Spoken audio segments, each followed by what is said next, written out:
I don't know. Hello, and welcome to the National Air and Space Museum. I am Dr. Jennifer Lavasser, a curator here in our Department of Space History, and I want to welcome all of you to What's New in Aerospace, our program this afternoon. Today, we are celebrating Earth Day, as well as the 25th anniversary of the Hubble Space Telescope.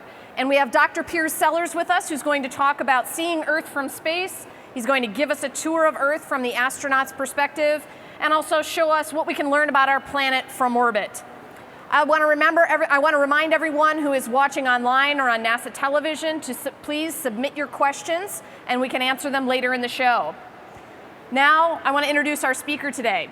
Dr. Sellers was born in Sussex, England, and before he went to university, he trained as a pilot with the Royal Air Force. He earned a Bachelor of Science degree in Ecological Science at the University of Edinburgh, and a PhD in Biometeorology from the University of Leeds. He moved to the United States in 1982 to work at the NASA Goddard Space Flight Center, which of course is just up the road from us, and he was there as a research meteorologist. I would say he is the model of persistence, having applied many times to the astronaut program, starting in 1984, and finally being accepted in 1996 as part of the largest class of astronauts ever, nicknamed the Sardines, because there were 44 astronauts in the class. He's flown to space 3 times on the Space Shuttle and spent almost 35 days in space. He twice flew on Atlantis in 2002 and 2010 to the International Space Station, and most importantly to us here at the museum, flew on Discovery in 2006 to the International Space Station. On his 2010 mission, he did a special task for us here at the museum. He flew a replica of a Nobel Prize won by John Mather from our collection to space and returned it to us quite generously at the end of his mission. He performed 6 spacewalks, totaling over 41 hours, having been spent outside his spacecraft. So let's welcome Dr. Piers Sellers. Thank you, Jennifer. Thanks very much. Well, good afternoon, everybody. It's great to be here. And I'm going to give you a quick tour of the Earth from space. Anybody here like to go into space? I'm looking at the back there. Yes! Good answer. Yeah, the view is terrific. So I'm going to talk about planet Earth. I'm going to talk about planet Earth from over here, but there's less feedback. As if it were a human being and you were doing a health check on it, because really that's what our satellites allow us to do. So we're going to look at the vital signs of planet Earth. Here we go. Quick slide, there's me. These graphics are terrific. There you see the pulses going and all the rest of it. That's to get you in the mood for a medical examination of your home planet. And off we go. So here's what the planet looks like from space. I'm hanging from the space station, one-handed. See how strong I am? And from there, you're going around the world at 5 miles per second. Same as most of the other low Earth orbiting satellites. You're going around at 5 miles a second. You're going around the world once every 1.5 hours, more or less, 10 times a day. So you can imagine, you can cover a lot of territory and you can see a lot of stuff. All right, so let's see what we can see. The Earth system is really pretty complicated. This is based on data. This is not just made up cartoon, but it sits in this little magnetic bubble. There's the magnetic field lines protected from particles streaming out from the sun. And there it is inside the magnetosphere. As you come down further and further into the system, you can start seeing the currents, and this is given to us by satellites, the currents of air moving around the planet. These are the fronts, the hurricanes, the depressions, all those kinds of things, the weather systems. As you come down even deeper, you can see how these air currents push the oceans along. That and various other things that make the ocean circulation go. And there you're looking at the Gulf Stream coming up the east coast of the United States. And now take a deep breath. Here we go, underwater. And all of this is based on data that we get from our satellite fleet in orbit. Oh no, that shouldn't have happened. Can you get us back on track? Terrific. All right. This is what you actually see with your eye, particularly at night. Now, what's the thing you notice? It's all the lights. Look at all the people, millions and millions of people, all doing stuff down there on Earth, all busy, all using energy and doing productive and creative things. So when you look at the world from space at night, it kind of looks like that. That's Italy. And you can see all the industrial regions, all the places where the big cities are, all the great cities lit up like Christmas trees. Just beautiful. United States, you can see the grid system of roads out in the middle of the country even, where all the towns are spaced out on a grid system. And look at the big East Coast conurbations. You are a little bright light somewhere on there. Okay. So, how do we know all this? How do we see all this? We have 18 satellites that belong to NASA that go around looking at all kinds of different things every day. They look at rainfall, snow, and we'll look at a few things that they can see. Some of them go around in orbits around the equator. Most of them go in orbits around the poles so they can cover the whole world every day. And some of them, you can see we call the A train coming down the left-hand side of the screen. Some of them follow each other along so we can compare observations from them. And we actually correct each other using simultaneous observations. So here you are in space. This is a bit speeded up just to make you more exciting, okay? But here on space station, looking through the forward window, belting over the planet, and I'm going to show you some of the observations that we've been able to make only over the last 20 years since we've satellite system. First of all, insolation, that's the amount of sunlight hitting the world from outer space. And outgoing radiation is the stuff that's being lost to space. Precipitation, subsurface water, you can see. Leaf area, we can see the amount of green leaves on the planet, and also the amount of carbon dioxide in the atmosphere. These are observations we make from space all the time, every day, everywhere. The winds, oceans, the saltiness of the oceans. It's kind of a miracle to me that we can measure the saltiness of the surface ocean from space. Albedo means how bright the surface is, how reflective it is. Land temperature, its hotness. Various gases like carbon monoxide, nitrogen dioxide, those are pollutants. And last of all, gravity, disturbances in the gravity field and snow and ice. And I'll come back to that later. So we're looking at the world in all kinds of different ways and getting all these different kinds of data all the time. So I can't talk about all of it today, so I'm just going to talk about three things. I'm going to talk about the water cycle, as the oceans. I'm going to talk about the land biosphere, all the living things on the land that we can see from space. And last of all, I'm going to talk about what scientists call the cryosphere, but the people like you and me, it's ice and snow. Ice and snow everywhere around the world. Okay, so we're going to get cracking with the water cycle. So you take all the data from that satellites can see and you put it through a computer, and this is the flow of atmospheric water vapor around the world. You can see it kind of bubbles out of the equator, it gets transported around towards the poles and rains out. Here's the surface oceans. This is the temperature of the surface oceans as measured from space. So you can see how much warmer the equator is than the poles. That's kind of obvious, right? Where it's icy, it's cold, and in the middle of the world, it's warm. But look at the middle, coming off South America, going across the Pacific. You can see these kind of big waves moving across the Pacific. And that's due to planetary scale disturbances in the surface of the ocean. And that controls weather actually all over the Americas. El Niños and La Niñas, you've probably heard of those. So that's surface temperature, how warm the ocean is. This is salinity, or saltiness of the surface ocean, and we've only been able to do this since 2012. This is a brand new measurement. Before then, the only thing we knew about saltiness of the ocean was when people stuck a bucket in the water and measured the saltiness on a ship. So now we can see it all over the place. And if you look carefully, you can see some really interesting things. Look at the Amazon. Where the Amazon comes out of the Atlantic, you can see a kind of blue tongue of fresh water coming out. You can see that the Atlantic is a lot saltier than the Pacific, and that's because it rains harder in the Pacific. There's more fresh water on the surface. And you can see lots of fresh water up where the ice melts in the summer in the northern ice cap and down by Antarctica. So very interesting patterns in salinity that we could never observe before. Now, salt in water makes it heavy, okay? It's a little bit heavier than fresh water. That's why you float so well in the Dead Sea, in the Mediterranean. And also, hot water is lighter than cold water. And knowing these two things, how hot the water is and how salty it is, allows you to make a predictive model of the ocean's circulation. So a computer here is simulating, based on those observations, where all the water is going and how it's flowing. And we've known this for years, but now we know it in great detail. There's a huge conveyor belt of water around the planet. This water goes round and round Antarctica and spins off these loops that go up into the great ocean basins. It goes out pretty quickly towards the North Pole and then sinks and comes back very slowly across the ocean bottoms. But quite an amazing thing.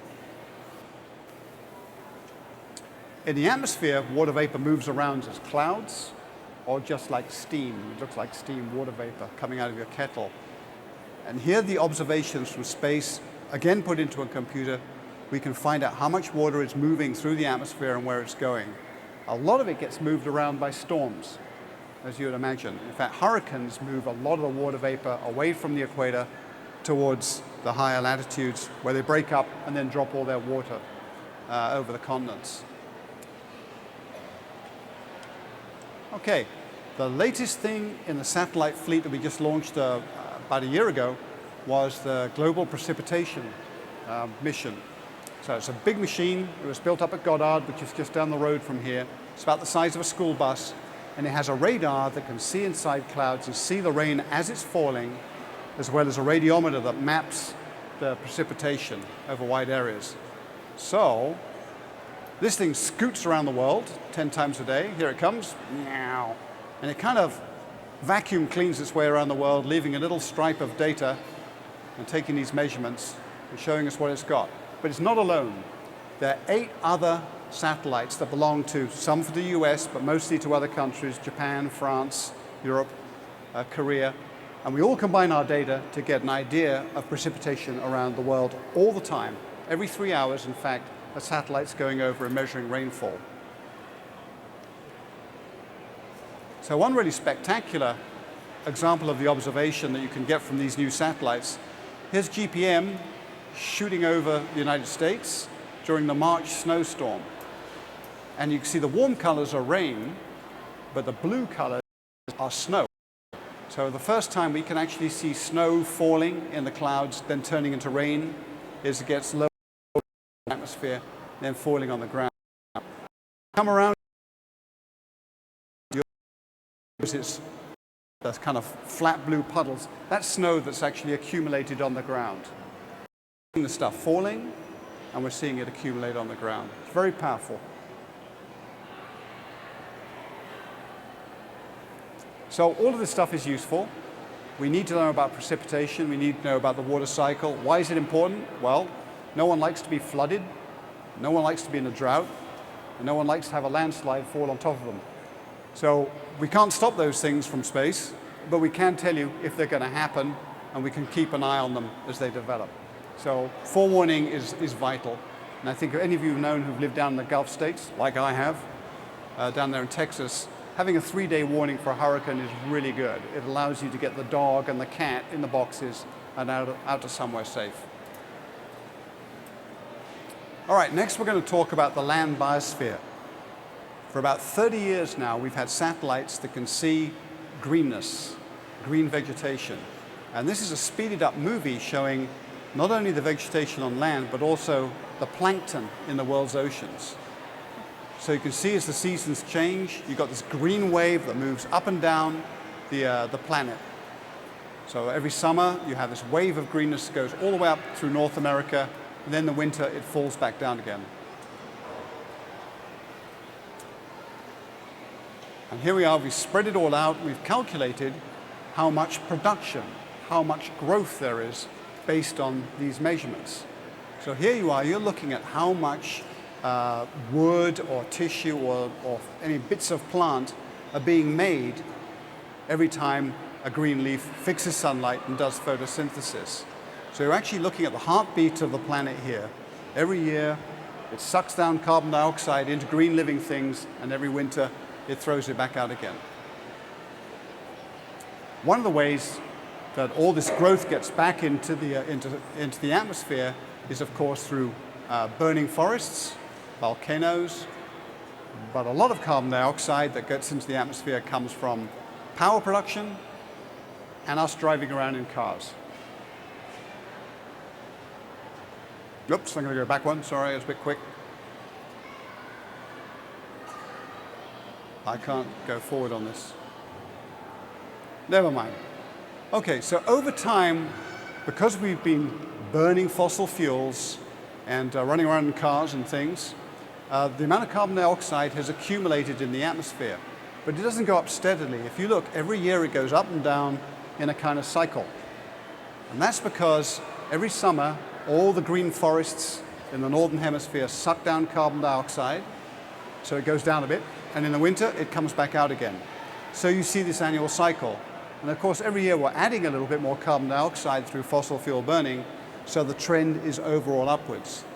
Now, the changing colors you can see there are observations of carbon dioxide from satellite. And you'll notice that more carbon dioxide is produced in the northern hemisphere than the southern hemisphere. And that's because most of us live there. Most of us live in the northern hemisphere. That's where the industry is. That's where all our cars are driving around. So that's where most of the carbon dioxide gets released. And that's what the satellite tells us. Okay, so we can put these two bits of information together. The kind of yellow smoky stuff is a satellite observation of carbon dioxide, and the green on the surface is vegetation. And you can see how there's sort of a correlation between the two. That when it starts to green up in the northern hemisphere, it sucks down the carbon dioxide into the trees, and in the winter, when it all dies, the carbon dioxide comes back out again. So two different satellites are telling us where the carbon dioxide's going. A lot of it gets sucked into the trees, and about the same amount actually gets into the ocean. Fires is one way carbon dioxide gets back. That's how dead vegetation very quickly sends stuff back into the atmosphere. And this is a satellite picture showing you all the fires in Africa as observed from space, changing over the year. What's happening here actually is people, they grow their crops, and at the end of the season, you've got all this dry stubble, dry trash. They just burn it, right? So that it's fertilizing the fields for the next year. So this has been going on for thousands of years. This is how people make a living. But you can actually see it from space. So someone down there is working hard. Other things we can see from space. Here's Las Vegas. Anybody here from Las Vegas? Yay. Well, it's got bigger. Look at all those golf courses. Look at all those new houses and things. And as Las Vegas has got bigger over the years, this is Landsat data, you can see that for Lake Mead has got smaller. There's been some dry years, and that combined with increased demand has slurped down the lake a little bit. You probably know that. It's the lowest it's ever been right now, that's right. Big city, about twice as big as it was. So we've been looking at this for the last 30 years. Other things we can see from space, all kinds of stuff. Here's some mining activity in West Virginia where they cut off the top of the mountain to get at the coal. And as they move out, it slowly grows back. We've got a flat mountain after that. And all kinds of different things. Here's Saudi Arabia. And what you're seeing is people drilling for water and then starting irrigation and growing vegetables in the middle of the desert. So an incredible amount of effort to grow food for local markets out there in Saudi Arabia. And this is true across the whole Middle East. If you've got enough energy to get the water out from very deep levels, you can have yourself a lettuce. All right, so I've been talking about carbon dioxide in the atmosphere, and that helps to increase the temperature of the atmosphere. And since we've been watching since 1890 and making careful measurements of atmospheric temperature, the world has got warmer. And I want you to look at this picture very carefully and see if you could tell me two things about what's going on. So we're coming to the 90s, the world's getting warmer. And there we stopped at 2013. So what two things can you tell me? It's got warmer everywhere, but where does it get warmer most quickly? North Pole. It's twice as warm, 2.5 times warmer at the North Pole than at the planetary average. Now, why is that exactly? There's a very good reason. We'll get to it. I'm going to tell you, so I bet you know the answer, but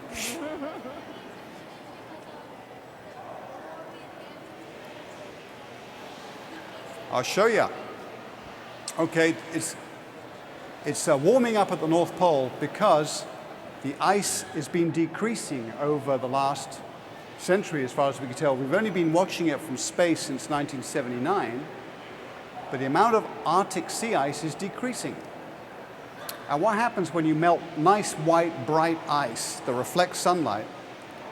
You expose pretty much black water, and that absorbs sunlight, warms up a bit more, and nibbles away at another bit of ice. So it's a runaway feedback. As the water gets warmer, it melts more ice, which warms more water, which melts more ice. So it accelerates. And you can see how over the last decade or so, there's been a real downturn in Arctic sea ice. And our models predict if this keeps going, you'll be able to get in a kayak sometime maybe in the 2060s or 2070s and kayak right over the North Pole in the middle of summer. There won't be any ice. You'll be able to go right over the top. It'll freeze up again in the winter when it gets real cold, but you'll have an ice-free polar ocean at the end of summer. So these are all satellite observations. We have a satellite that can see through clouds and can measure the amount of ice area very well. It's been doing that for about 30 years. And this is the observation turned into a kind of a movie. And you can see ice isn't this sort of static, boring stuff. It moves around depending on the winds and the currents. It's kind of alive. Here it is. Here's winter ice up. And the ice slides down around Greenland and Iceland and kind of like custard, moves around all over the place, and then retreats in the summer. But the winds and the currents make it move all over the place.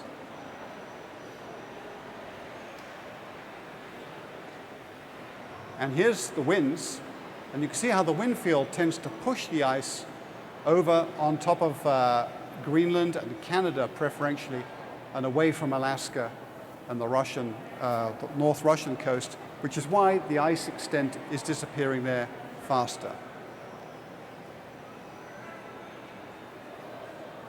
Okay, now there's another interesting thing is that the sea ice around Antarctica is about the same. It's not really changing much, or maybe even growing a tiny little bit, whereas in Arctic, it's decreasing a lot.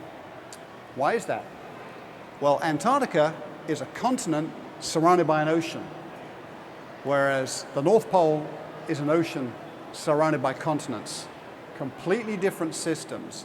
In Antarctica, there's a kind of a wind field that goes around there, and it helps keep the cold in. But even now, we're seeing decreasing ice on top of the continent, on top of Antarctica. One of the ways we do that, to find out where the ice is going, is to use a radar from space that can see how fast the ice is moving.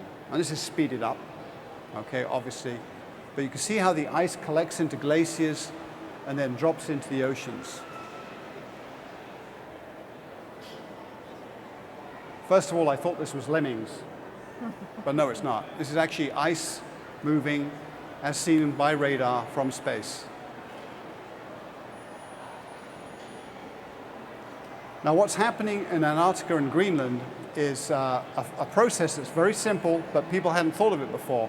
When the ice starts melting, some of the water wiggles its way down through the cracks in the ice, and it gets between the rock and the ice, and that acts like, like butter. And the ice can slide off more easily into the ocean. And on Greenland, we've seen the speed of the glaciers double quite recently over the last 20 years. So the accelerate, they call it the galloping glaciers. These guys are speeding up and falling into the ocean much quicker than they used to.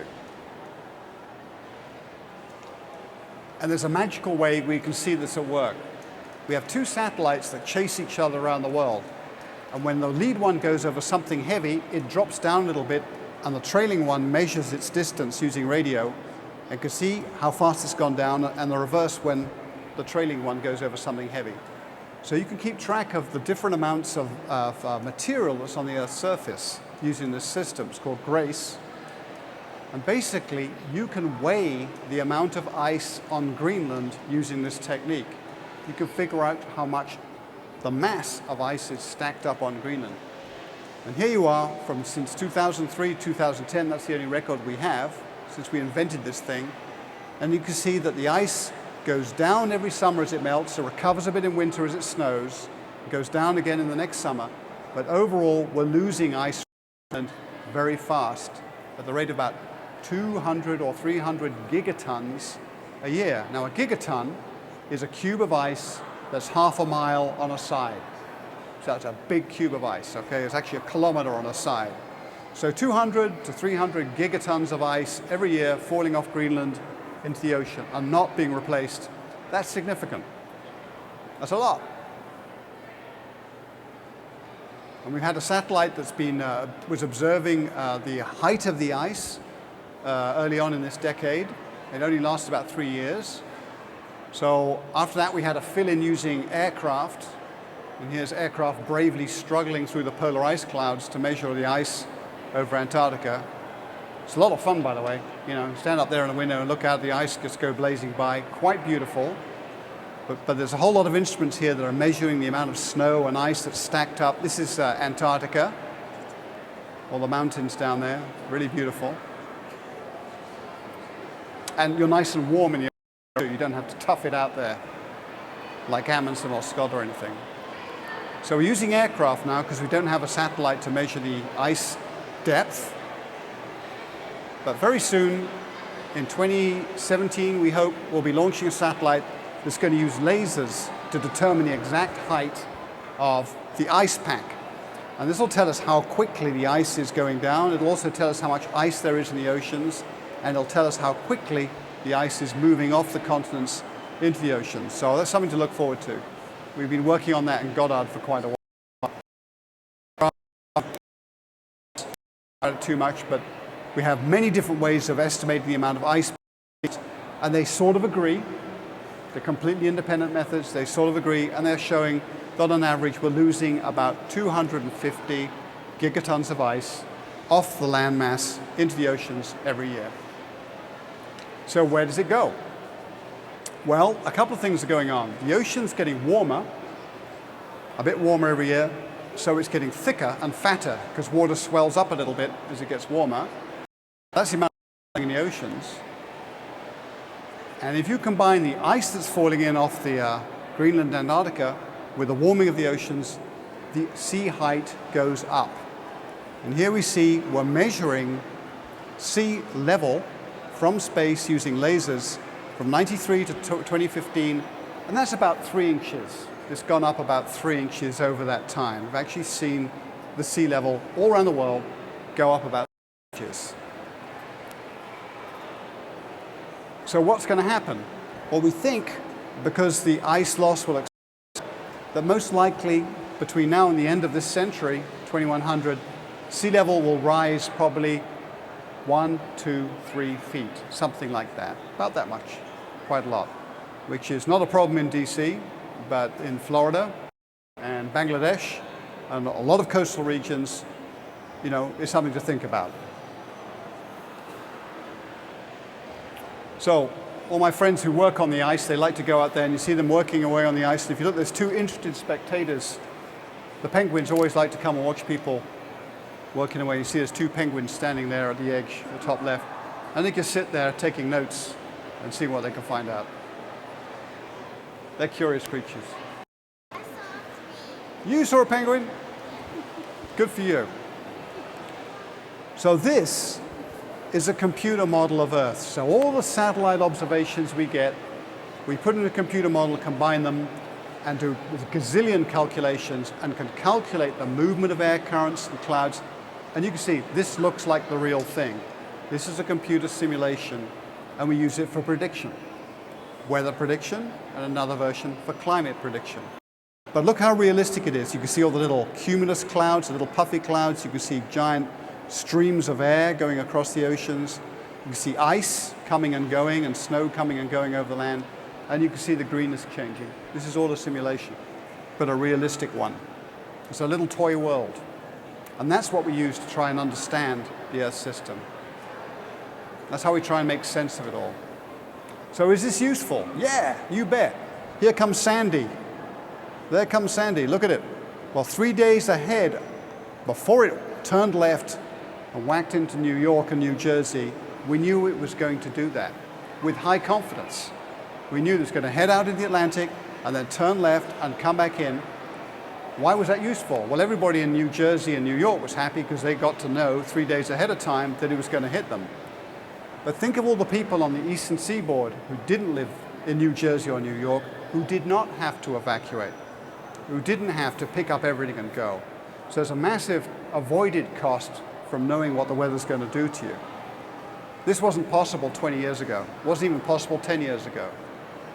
So there's one advantage of the whole satellite modeling system. Tells you a lot.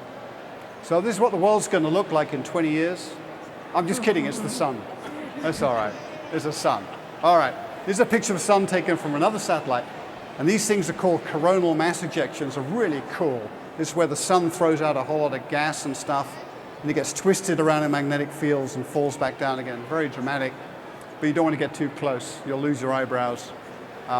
Some people thought for a while that changes in the solar output, how productive, how hot the sun was, made changes in weather. Well, that's true over the millions and millions of years time scale, or the billions of year time scale, but it's not the cause of the recent warming.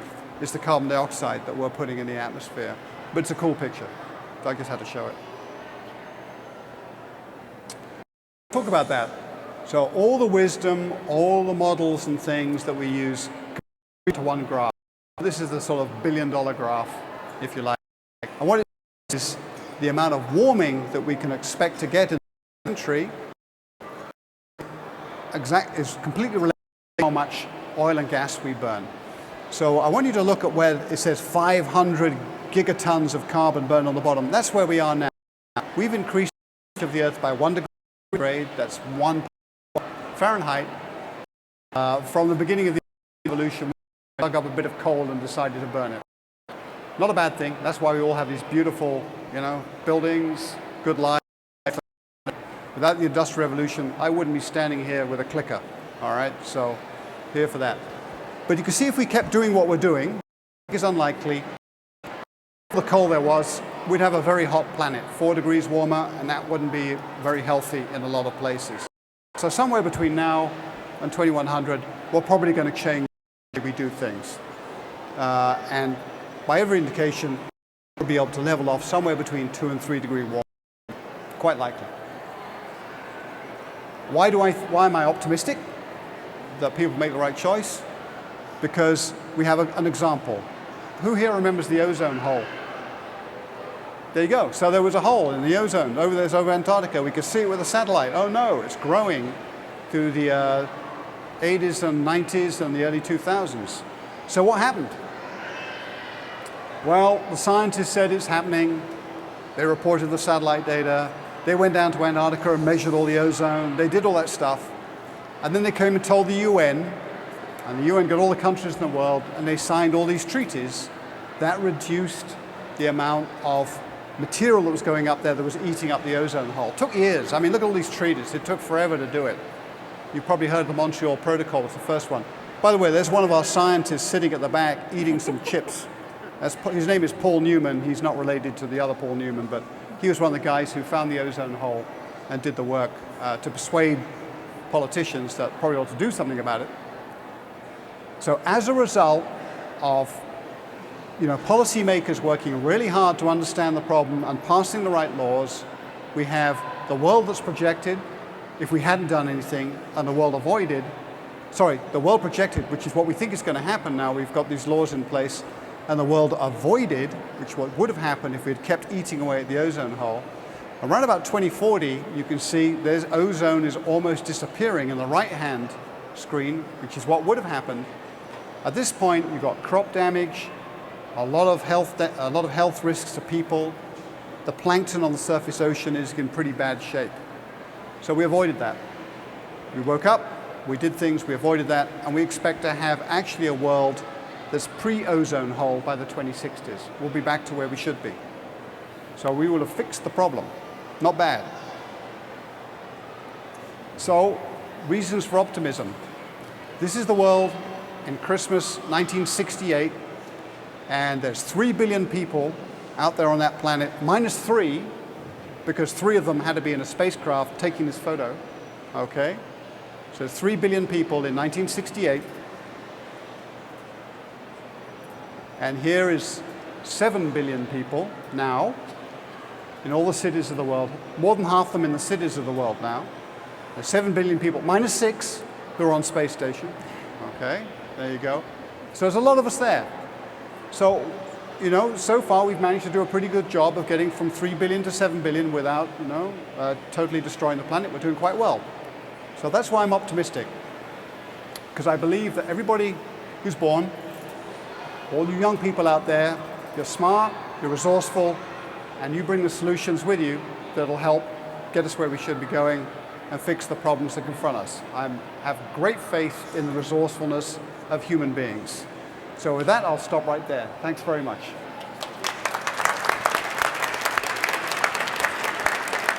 All right, come have a seat and we'll do some questions. All right. That was me, by the way. No, it wasn't. I wasn't nearly that good looking. Well, I wanted to ask a question first. As an astronaut and someone who's traveled to the International Space Station, you're traveling about 220 miles above the Earth. Right. How far up are the satellites that are making these observations? Very few of them are down there because there's quite a lot of drag from the atmosphere. Most of them, the ones I was showing, they're up there at about 700 kilometers, which is about 500 miles. 500 miles up. But they still go around the world about 1 hour. Takes them an hour and 40 minutes to get around. And when you were up in space those different times, did you make any observations of your own, either with a photograph or just your eyes, of changes that you were seeing over the course of those years? One thing, I didn't see changes between the missions that I could tell, but you could see where people were. You could see the cities in the west, like Europe and North America, very clean. So for the last 20 years, apparently, all the Clean Air Acts have cleaned up the air over the cities. The air is good. A lot of the industrial centers in India and China, very thick smog. You can see there still, because they're still burning a lot of coal to do their industry. Let's go to a question from the audience. When you go into space, when you're very close to the Earth, how do you not fall down? How do you not fall down on the Earth? Okay, No, like when you're very close to it, when you Okay. take that video. It's one of these amazing things that what happens is if you go really, really fast around the world, if you go really fast, you're falling, but the world is curving away from you at the same rate that you're falling. So you're always falling. You just keep falling around the world. You never actually hit it. But you have to be going very fast to do that. You have to be going 5 miles per second. All right? That's fast. Good question, though. Next question for We have an online question next. all right. We have an online question. What technological advancements in your career has had the greatest impact on our ability to study the Earth? I would say it's a combination of things. To my mind, it's been a combination of satellite sensors that we wouldn't even dreamed of, 30 years ago. 30 years ago, we're using stuff that was not much better than a TV camera to look at the world. Now we're looking at it in all different ways. We're using radars and all kinds of instruments. And that's good. I mean, we're seeing things we've never seen before. But to my mind, the thing that's made the biggest difference really is computing power. We've got computers now that my iPhone now could do more than sort of computers when I was a college student that would take up a room. So computing power has allowed us to simulate the world at a very fine resolution, very realistically, not possible 20 years ago. It's a huge help. It's really tough to do it all by hand, let me tell you. We have another question from the audience. How did y'all get the camera that y'all had to show us? How did they get the what? The camera from the moon. How did you get the camera from the moon? Oh, earlier we had an Apollo 11 Hasselblad camera here, and she wants to know how we got that from the moon. The astronauts actually brought that back with them. It was with them in the spacecraft when they came back, and you can actually go just a few doors down here over in our Milestones of Flight gallery and see the spacecraft it came back in. So it was protected as it came back through the atmosphere. Yeah, and it's government property, so those guys, they have to bring it back. If not, this comes out of their pay. Yeah, I know about that. How many days did it take y'all to come back to Earth? How many days does it take to come back? Okay, you know what? This is amazing. When you're going around the world on the space station or in the space shuttle, and the engines kick in to bring you back to Earth on the space shuttle, about an hour later, you're back on the ground. It takes an hour. Now, if you're at the moon and you decide to come back, it takes about 2.5 days. 2.5 days, you're falling all the way home. It takes about 2.5 days. Another question from the audience? If it's daytime and you go up to the moon, will it still be dark? Oh, so if it's daytime here, it's going to be dark on the moon. No. If you look up, sometimes during the day, you can see the moon on a very clear day. Have you ever seen that? Have you ever seen that? Yeah, the moon goes around the world very slowly, so for like half the time it's bright and you can see it, and the other half time it's darker. But you can see it during the day too. An online question? We do have an online question next. How has atmospheric pollution changed over time? Is it something to be concerned about?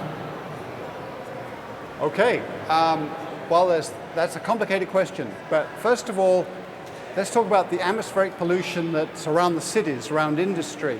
That has got a lot better in the developed world over the last 20 years. And we can see that from space. We can see how all the cities in Europe and in North America have cleaned up enormously. So you can all be thankful for, all the legislation that did that. In other parts of the world, as I said earlier, pollution around cities has actually got worse because people are developing very fast. The thing that, is most worry to Earth scientists like me is the increase in carbon dioxide over time, which gives you a climate change. But that increase in carbon dioxide isn't dangerous to you and me health-wise. I breathe in a little bit more carbon dioxide, it doesn't hurt me. It's what it does to the climate system. Another question from the audience. How heavy is the spacesuit even when you're in it when there's no gravity on the moon? Boy, How heavy is the spacesuit when you're wearing it? Oh, the spacesuit, it's heavy. It's about 2 times as much as I weigh, just the spacesuit. But when you're in space, you're weightless, so you don't even feel it. You don't even feel it. But if I wore it on the ground, I'd fall over. Another audience question? What will happen if we still burn coal till the 21st century, to the 2000, till the next century? If we still keep burning coal, at the rate that we're doing now, all the way up through 2100, and I think this is unlikely for the reasons I said, but if we did, we'd have a very warm world and the climate patterns will be very different. And in fact, when you get that warm, it's not really clear what kind of a world we would have. I think there'd be quite a lot of problems. So I'm pretty sure between now and then, people like you will help figure out a way to do things better. Another audience question?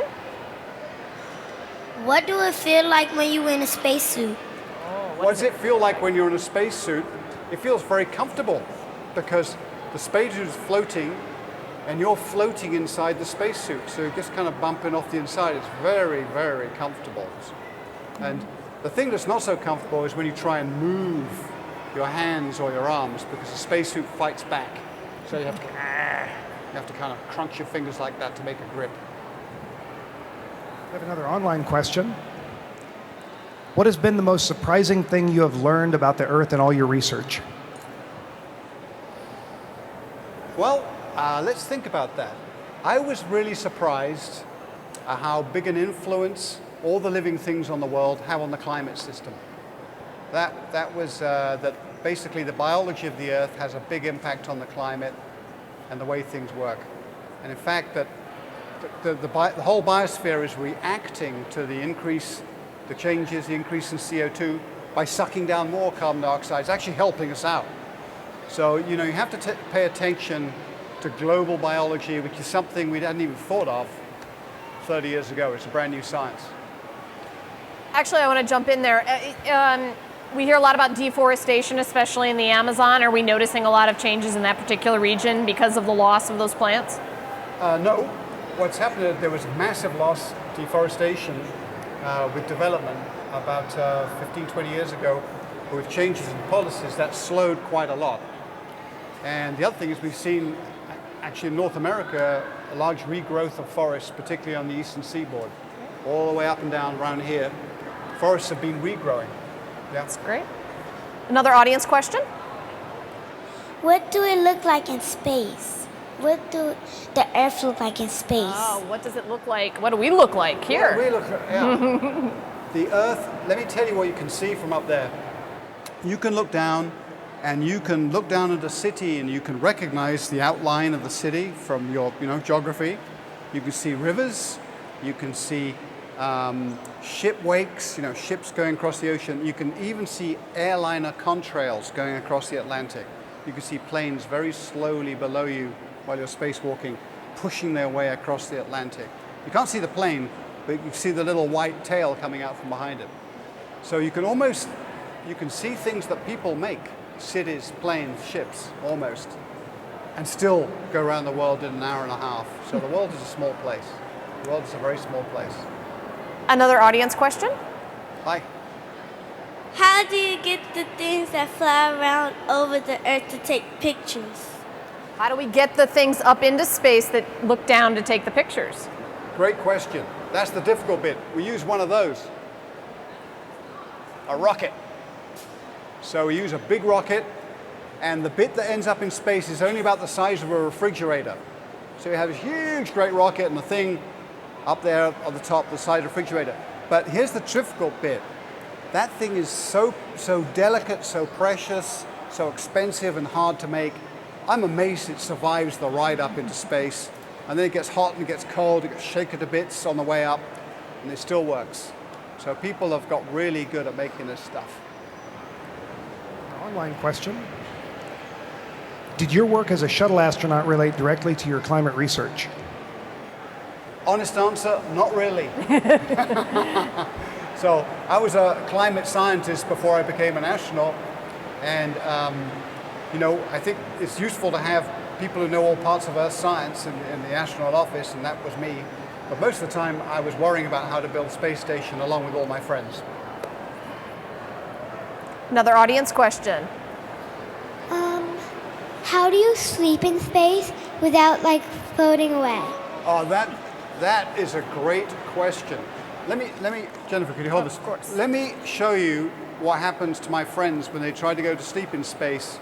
The first day or so, they look like this. They get their sleeping bag, just tied to the wall, and they go like this. And that's because when you close your eyes and you start to go to sleep, you feel like you're falling. You feel like you just fell off a 10-story building because your eyes aren't telling you that everything's the same. And so some part of your brain says, wake up.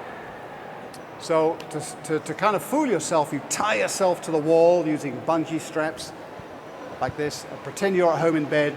But I always found it hard to sleep in space. But let me tell you a story. People who are up there for a long time, like for 1, 2, 3 months, they get used to it. And I have a Russian friend, and he'd just look at me and say, "Oh, Piers, I want to sleep now." And he would go to sleep in the middle of the room, and he'd just float around. But he was used to it. Good question. It's hard to sleep in space. It's very hard. My question is, how many planets there are up in space? How many planets? How many planets are there up in space? Well, there used to be 9 around our sun, but one of them got demoted, and it's not really a planet anymore. Got kicked out of the club. Got kicked out of the club, Pluto. But let me tell you something else.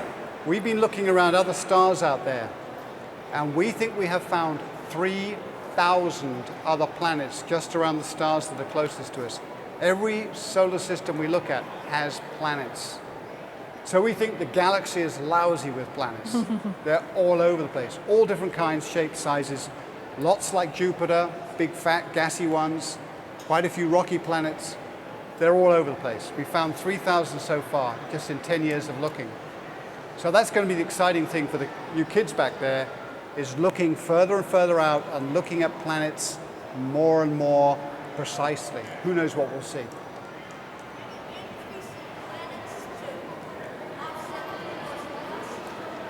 Can we make another planet? Probably we could make another planet. I think it'd be hard. I think it'd be hard. We'd have to glue bits of asteroid together maybe. I don't know. We do have an online question. What was the biggest setback in your research or your career? How did you overcome it? Oh, well, that's a good question. I think the biggest setback collectively for all of us who are working on trying to build space station in the astronaut office was the loss of the Space Shuttle Columbia. It was a terrible thing. You know, we lost some friends, and the program just came to a grinding halt for like 2.5 years. That was really tough on everybody. Tough on NASA, tough on the United States, and tough on the people who we lost and their families. And we just worked hard and got over it. Came back. Another audience question? What was your favorite time to go to space? The first time you went there, or the second time you went there, or the third time? Oh, that's a great question. You know what? My second mission was my favorite. We launched on the 4th of July. Ooh. The only shuttle mission ever to launch on the 4th of July. So we had burgers for breakfast, get us in the mood. And it was just a great mission, lots of spacewalks, a lot of exciting things happening. It was a lot of fun. Now, I mentioned earlier that you took a replica Nobel Prize up on that mission. Tell the audience what else you took on that mission. Oh, yes. So I called the Royal Society of London and said, is there anything you'd like me to take up into space? And they said, yeah, how about a piece of Isaac Newton's apple tree? So when Isaac Newton died, they sawed up his apple tree and kept it in the museum. So I took a piece up with me, and then I held it up there in space, and I took my hand away to see if it would fall like the apple. And no, it didn't. But I know, and I did this for a school's lecture, and I said, kids, do you think Sir Isaac would have been fooled by this? And I said, no. Isaac would have known that actually the bit of apple tree is falling, but so is the whole space station around it falling at the same rate, so it doesn't appear to move. So Sir Isaac would have known better. We have another online question. I had to give it back, by the way. Yeah. Do you ever dream about weightlessness? Yes, I do. I do. I dream about weightlessness, and I dream about going in from blinding light to dark, because when you're whipping around the world in space, that's what happens. It's bright, blinding, most beautiful sunlight you've ever seen. All the colors, as bright as anything, bam, a few seconds later, pitch black, you're nighttime on the backside of the world, and you're seeing thunderstorm flashes below you. That's a compensation in the cities. But you're seeing other things at night going on below you, but white, black, it's that's the way it is when you're whipping around the world. Well, thank you so much for joining us today. We want to thank Boeing, our sponsors of the What's New in Aerospace series, Dr. Sellers for joining us and giving us a really interesting tour of Earth from outer space, and also to NASA for their partnership on this program. Thank you all for joining us. Thank you. Thank you, Kevin. It was great.